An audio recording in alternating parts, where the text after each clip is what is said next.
Hey everyone, Michael here. Hey, it's Friday the 13th, and I know on my original post it said for the full moon, but my calendar lied. It lied to me. I don't know how, but it did. But anyway, it's still Friday the 13th. We're gonna have a lot of fun. Anyways, I've got my student over here. This is the person Hello. I personally teach. You can say hello, Lauren. Hello, my name is Lauren. Yeah, this is very exciting. All right, and tonight we're gonna have sort of kind of what it's like to be kind of like a psychic from her perspective. And because I know I teach her well, but her own experiences, what it's like to even start out and stuff. So Lauren, what would you say is like something you've really learned as you've kind of gone to this? What was kind of scary to you? Just the idea of just delving into yourself and all of your bad feelings that you suppressed throughout your life and just really coming to know yourself and accepting everything about yourself. It's been very, very scary, but very fulfilling. So good. All right, and what was kind of like the scary, like, did you like feeling your own energy? What was it kind of like for you that first time when you kind of delved into it? And did you kind of get to see that, like, the two are very one and kind of very intertwined, so to speak? Yeah, it was kind of like coming home almost. It's always there, and subconsciously you feel it, but consciously looking for it was it was interesting. All right. And would you also say that, like, for anyone that's learning and going into this field, what would you say, like, just from where you're at and how you're still learning and everything, what advice would you give them? Um, don't be afraid to be patient with yourself. Really, it's okay. I mean, it's okay if you don't get something the first time. Um, it's okay. And just be you, just do you. Now we do have over in the Q&A section, we do have questions open, so you can ask myself or Lauren a question. Like, because I feel like you guys would like to kind of see this, like what it's like to become a psychic, because, I've done this for a long time, but for Lauren, she's just started in the last year, and she's learned a lot, and Oh she's yeah. very smart, and Yay. I love her to death. But you guys might have a question for her because, well, yeah. Guess not. And uh, and during this interview, like I'll be asking questions to Lauren, and she'll be asking me some back if is curious about something. You can just kind of see an exchange of like what a kind of a lesson I would kind of like we would be kind of doing normally that we would normally do between the two of us.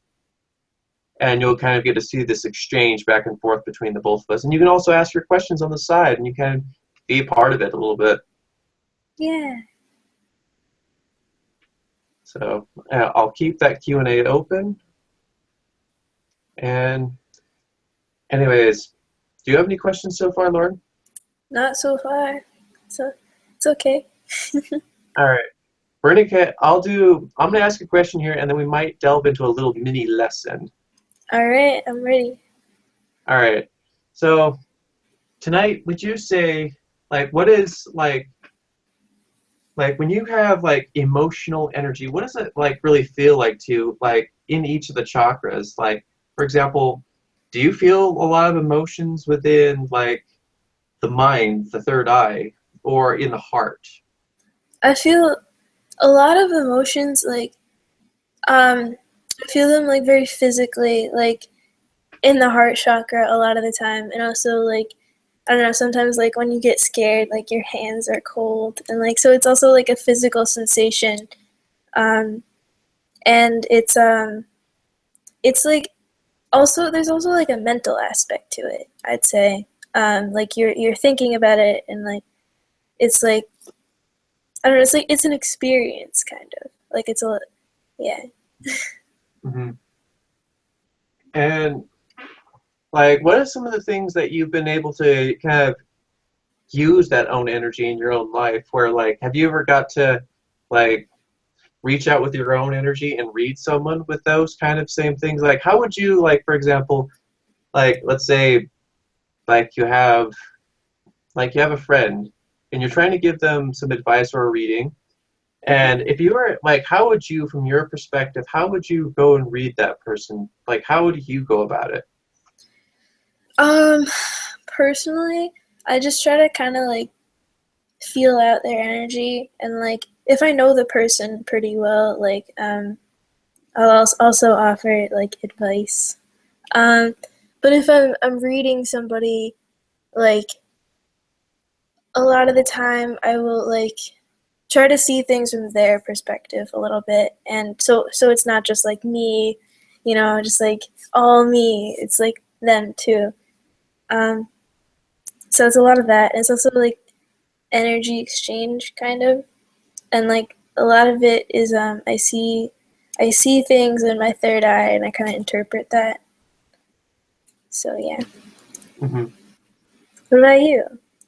Okay, me, like, you can see things, but you can also feel things Oh quite a yeah, lot, feel things. where you can have your energy sort of pass over it. Like, for example, if I have this fork here, it's like I see a fork. Okay, we see this fork. But Mhm. if I want to really feel what this fork feels like and what it's doing, I have to touch it. And you Mm. can do the Yeah. same sort of thing with your own energies. And I find it often useful to, get a feel for a person, just pass it over. Be gentle, of course, and don't be invasive. And, of course, ask permission when you do this because sometimes it may not feel so good to them if Yeah. you're going to be invasive.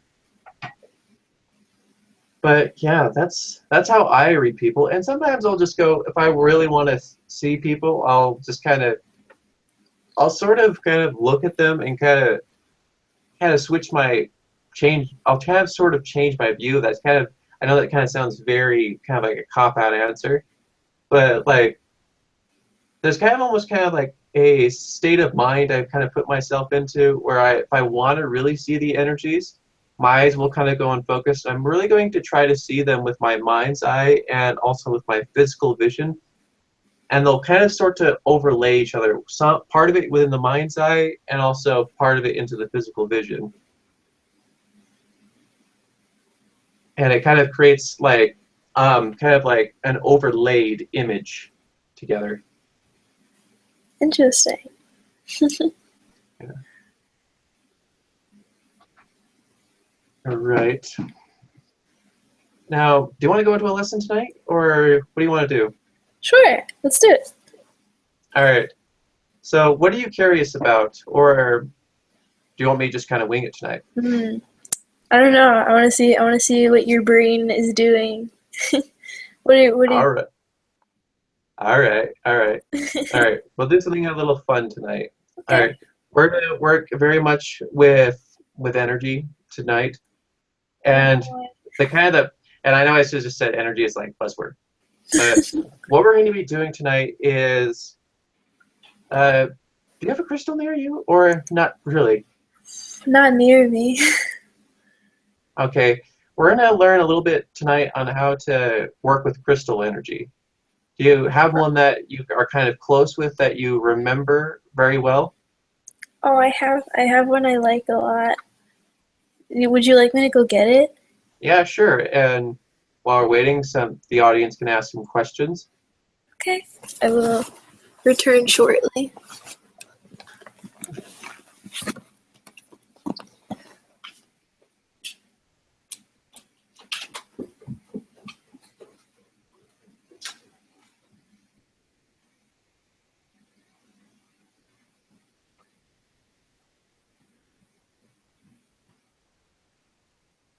All right. And right now, I'm going to see if I can go to some questions. And I'm also going to keep this up for my student here, so she can even tell us what she thinks too. Now, this first question we got here is from Nicole. Hi, it's Nicole. I'm trying to develop this gift. So far, my friends has been giving me some fun tests, like if I can read numbers and get so many right. Is that a sign you're psychic?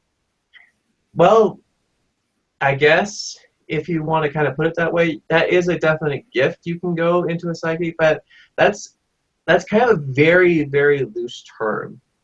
Like, because it's like you're trying to read somebody's mind in that sort of sense. And there's a lot more to being psychic than just reading people's minds. So, yeah, that's definitely something.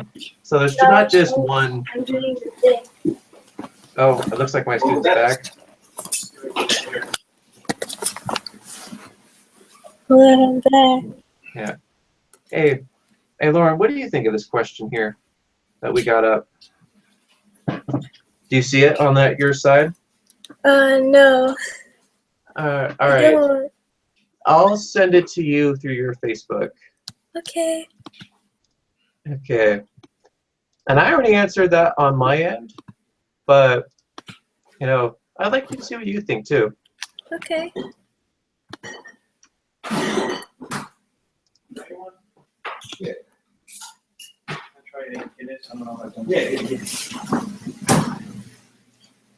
Sounds like you got a lot of activity over there. Oh yeah. I think yeah, definitely. That is, that's like an aspect of like being able to read people. Yeah, and you get a lot of right, so that's really good. That means you have that skill is very like fine tuned with you, so that's one of your gifts. So, good job. And yeah, just remember that's not the entire thing of what a psychic is defined as. Because if you take that as just like I'm able to read people's minds, like that's only just one aspect of being a psychic. That's only one aspect. And many people have different areas of gifts. Mhm. And so when people say to prove you're psychic, like read my mind, that may not be your gift. Yeah. Maybe you are more gifted with healing or sensing people's energy empathically.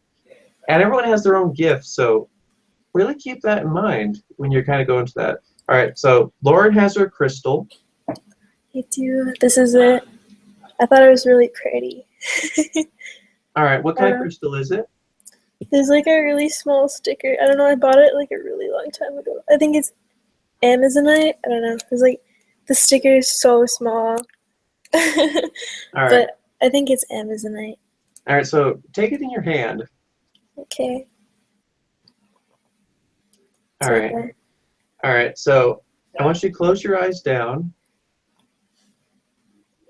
All right, now I want you to take that stone and I want you to kind of put your own energy into it and around it. Mm-hmm. Really try to sense the structure and the feel and flow of the energy within the stone.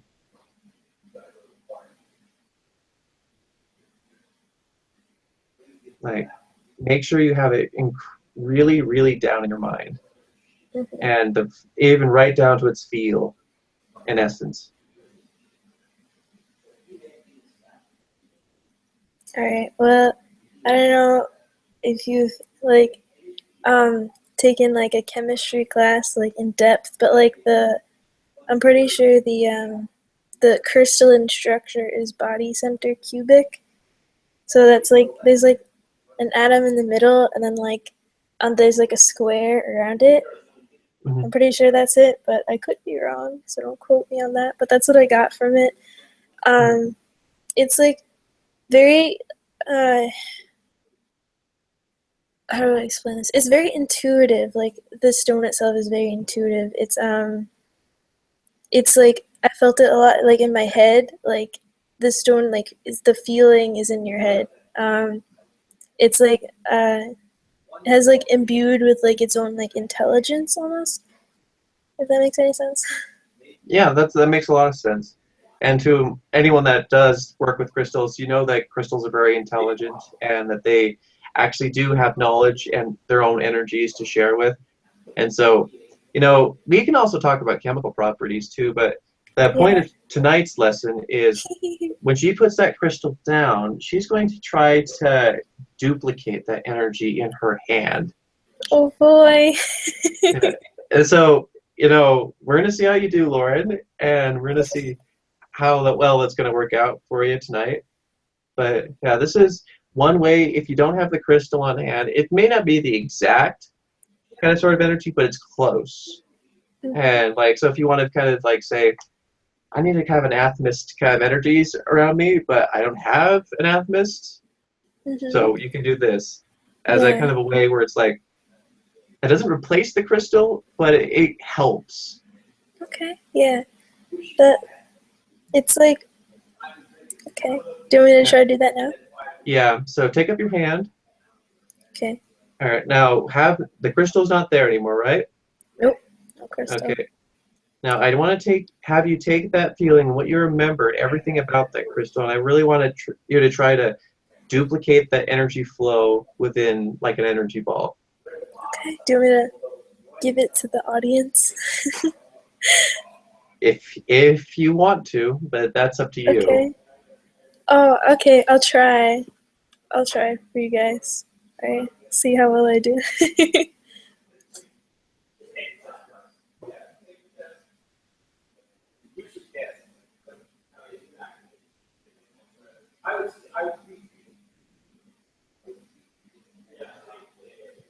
Oh boy.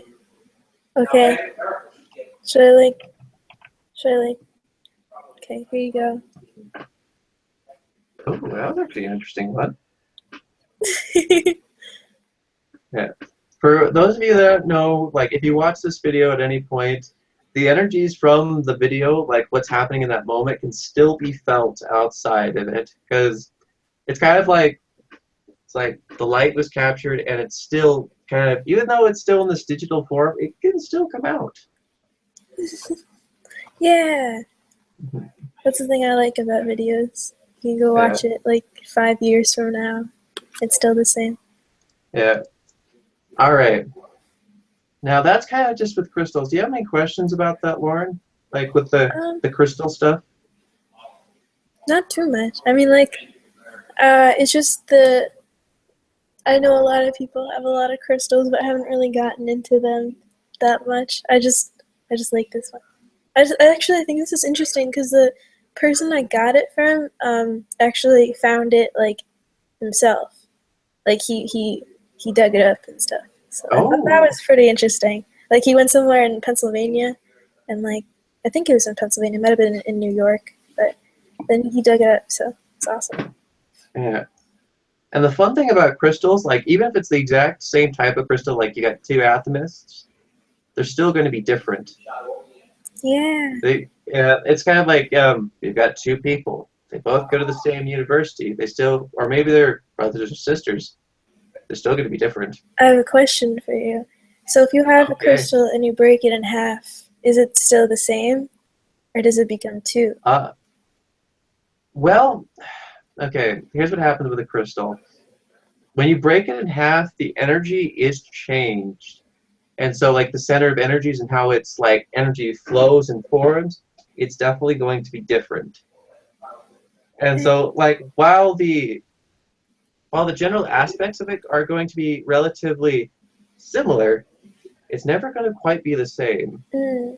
It's kind of like either the crystal had like a traumatic experience and now it's Oh no. changed, or like it needed to do that. Sometimes crystals crack for a reason, and Mhm. they'll just it's like okay, it's time to change, or like they need to go to somebody else. Or sometimes you can have too much energy that is flowing into it, and it will crack under the pressure. Oh. I've had that happen on a number of occasions. This orb in particular that I have, it has cracked Oh under the no. pressure.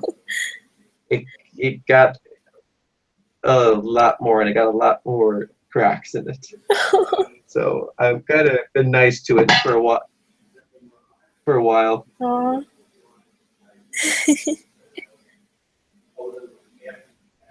Yeah. So let's see. Yeah. How long do you want to go on with this, Lauren? Do you have to go at some point? Nope, I'm good. All right. As long as we want this here, I have no objection. All right. All right. So I suppose the next kind of thing we can kind of go over is like, how have you done with the kind of your auritic field and expanding it lately? Oh, that's been interesting actually. Um, I've been like, or I have a friend who like she really likes it when I read her, so that's where I get all my practice. Hmm. So I tried like moving my energy like through her, and it was really interesting because there was like patterns and stuff, like, and it was really cool. And I tried to draw them, but it was really hard because um they were like a different like they were different than like what you would experience like in this reality. So it was really hard to like make a physical representation in this reality Hmm. for of that. But Yeah. And it takes a lot of practice to even like get something that you can see in 3D too. mhm, Like for example, I'll try to see something like in 3D, like I'll go to a planet or even some over to somewhere like that's physical here, mhm, and trying to translate that into something that's real. Like it's mhm. sometimes very hard because it can be like very fuzzy almost, kind of like sort Oh of yeah, fuzzy yeah, and not definitely. immediately clear. It's kind of like you're looking like at a like you're not quite sure what it is. You're just kind of just like trying to feel it all over it. It's not quite producing a clear image of what it is. Mhm. Yeah. And so that's definitely something that yeah, kind of have to look out for. Oh, we have a question. Yay. Okay. Oh, I still can't see it. I'm so sad. Okay. Yeah, they said, yeah, I also feel things. So Good. that's very good. Proud of you. All right. And I'm so sorry if we're going over things that, uh, if you're just starting out, and I'm sorry if we've completely lost you. But for those of you that are watching and they kind of know what we're kind of talking about a little bit, I hope you find this interesting. Now, the reason I asked about like the auritic field for you, Lauren, is Mhm. like, have you ever tried to move a piece of your auritic field outside of you? Actually, yes, and it was really difficult to like. Well, I mean, like it was really difficult. It's kind of difficult for me to move it like places, like really extend it like super far. I find that very exhausting.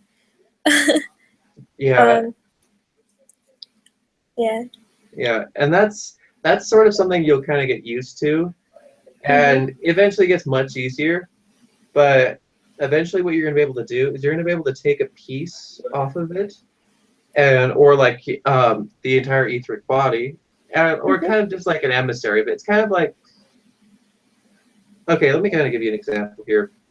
Mhm. When you come to this planet and you wonder like what's the spirit, what's the soul is actually just kind of like a piece of the spirit that comes off. It's kind of like an emissary, so it can like come into this body because the spirit, if it tried to come in, that might not end so well. Oh no. And so what happens is it comes in and it's kind of just like okay. And there's also a nice thing about the spirit and the soul being kind of separated and also having that consciousness of the body because you have all this kind of multi-dimensionality of like intelligences all communicating together. Mhm. So like even like the chakras themselves, they're multi-dimensional intelligences within you that are kind of being reflected off of the soul, and yet they're still having their own experience, and they're separated but also connected. That's interesting. And so Okay. when you die, you have like you go you have this identity like all these different ones throughout the chakras. You also have like the soul, what it's learned and everything, and then you those all go back up into the spirit. And what's nice about this is like yeah, you could have come in completely aware of everything, but when you have two or more like many different identities kind of form that kind of make up that conglomerate of you, it really adds to that whole experience because when they integrate in, it's like, whoa, I just learned a lot. And of course, it's purified as it goes through. But anyways, back to the whole thing on the etheric body. What you're gonna be able to do is like once you've kind of got the expansion kind of down, you're gonna have to like this one's very hard for people. This one's very hard because it's not technically part of your body. It's going to be kind of like a connection between you, and you're going to kind of take that as an emissary to go out. It's a representation of you that goes out. And this is kind of how like astral travel works as well. Except astral travel works with the astral body. And the nice thing about astral travel is like it's a lot more focused, so to speak, because you have a lot more of those like energy bodies adding up together. You have the etheric body, you have the emotional body, you have the mental body, and the astral body all adding up to each other. Because the higher you go, the more kind of those bodies kind of line up together in layers. But the problem with that is like you have to be very integrated and focused in that experience. So that's why you need to go to sleep and be very relaxed when you do astral travel, because otherwise you can't do it, because it's like you're focused here. You're very much focused here in this reality and dimension. That's why meditation is very important, because it gives that a focusing tool or a focal point, if you will, to where you can kind of focus that. That's interesting. Yeah. So what you could do with that is like this is why etheric travel works, especially for those of you that want to be awake, is because it doesn't take nearly as much focus and it's a little more efficient in that way. But the other thing, it's not as focused and it can be seen a little fuzzy when you try to see, and it can even be a little fuzzy when you do astral traveling too. And I don't mean to say that you're going to get higher, more perfect images. That's not what I'm saying. Because when you travel around, you're going to see things dimensionally in a much different way. So, for example, the hollow earth. Like, a lot of people see the hollow earth because they're seeing it from a different dimensionally perspective. It's not reflecting the physical realm here to the physical realm dimensionally. Or for some people, like, if I'm really high up and I've gone up to the higher dimensions, the angelic realms, the upper world, I'm going to see things where things are kind of look a little bit more flat and kind of laid out, and it's going to look kind of a little misconstrued. So your sense of perception is going to change because the rules of how things are perceived become very different.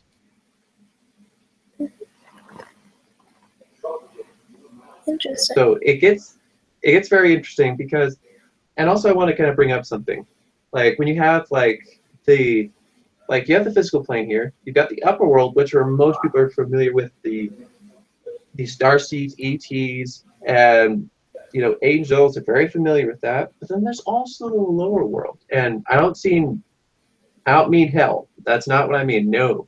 Get that out of your mind. And it's no less important than the upper world. The lower world, in a sense, and for those of you that are in shamanism, you will know this. Like, the lower world is where a lot more of the animal spirits and elementals will go. And it has very interesting energies, and they're very raw, and they're very connected to the physical realm. They're, in a sense, are kind of what gives, it's kind of like the foundation to a house. You got the foundation, that's the lower world, and the rest of the house is kind of like the upper world. Without one or the other, the house would be complete. And you have also the physical realm, and between that also acts between those two. So, when you talk about dimensions, you can kind of say dimensions. That's kind of a broad term, but you can also, but these are almost kind of like different planes. I say that plural planes because I mean it's like it's a whole set of different planes that you're kind of looking at. Mm-hmm. So that's. I'm sorry, go ahead. So, yeah, that's something that we're going to be getting into, I think, and maybe, I don't know, we might do that maybe in about a month. or so with your training. Okay. And so this will be kind of some of the things we'll be going into. And depending on what feels more comfortable to you, we're gonna probably go with the upper world first with you, and then we're gonna go to the lower. Okay. Yeah. Oh, also one other thing. The lower world is where animal spirits go. Yay! I like animals. I have a question for you though. So I've heard it said before that like the planes of existence correspond to your chakras, like the 7 chakras. Um, would you agree with that? Uh, sort of. Okay. Okay, the chakras, like in themselves, are their own kind of little pocket dimensions in a way. Okay, and that's why I said there are multiple levels of intelligences. So, like, for example, the root chakra has its own mind, its own emotional body, and everything else. It kind of has that own piece of itself, and it can function independently of the other chakras. And so, dimensionally, like, you can have, like, say, like, the people have said, like, the heart is the astral kind of realm of things, while the root is more kind of just like the lower etheric fields, while the astral is kind of more up here. And so, well, yes, they do correspond to each astral plane, so to speak, and their energies kind of mingle with those. They're, in a sense, not quite the same because Okay. they're very different, and it's kind of. I hope that makes sense. Yeah, that makes sense. That one I'm still trying to put into words because that's something I'm still going into with my research. Because you can read about things, but until you actually experience them, it's kind of one of those things where it's like, Yeah.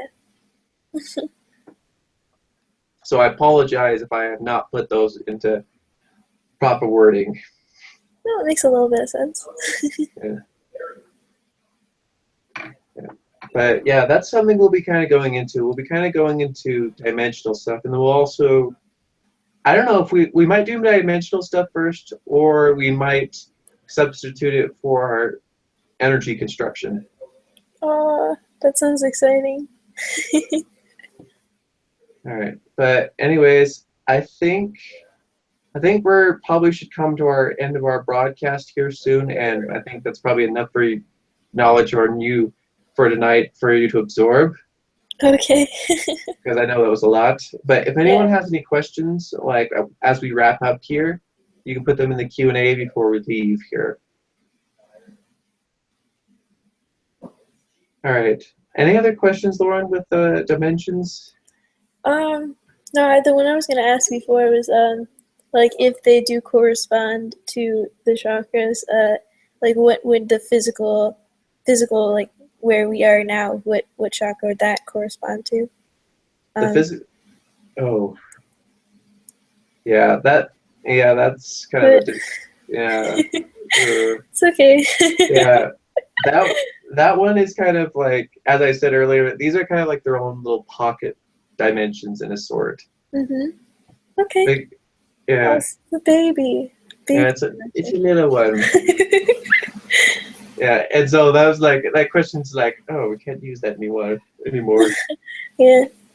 Tear. So sad. Mhm. Yeah, it's like a little pocket. Yeah. Yeah. Anyways, if there's no more questions, I think we're going to end there, unless you can put it there in the next few seconds.